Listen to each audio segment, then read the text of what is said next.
Автовладельцев столицы проверили на наличие задолженности перед энергетиками. Якутскэнерго совместно со службой судебных приставов и инспекторами ГИБДД провели акцию под названием «Дорожный пристав».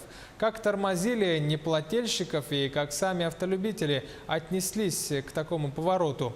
Репортаж с Аргаланы Захаровой. От зоркого глаза дорожного пристава не уйдет ни один должник.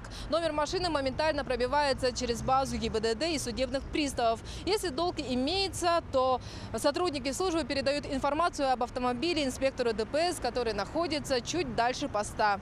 Данные водителя перепроверяют. Долг подтверждается, оплачивай или езжай с клеймом уведомлением. По выявленным долгам должники некоторые сразу оплачивают. У нас организована выездная касса энергосбыта, а также работает касса Федеральной службы судебных приставов. Некоторые идут сразу заключать соглашение о реструктуризации долга. Сейчас нет у меня денег. Значит, вам надо договор реструктуризации заключить. Ну, это туда надо идти? Федора Попова, 21. Ага. Бывший магазин Манчар. Ну, я знаю где. 36 тысяч договорить. Да. Понял.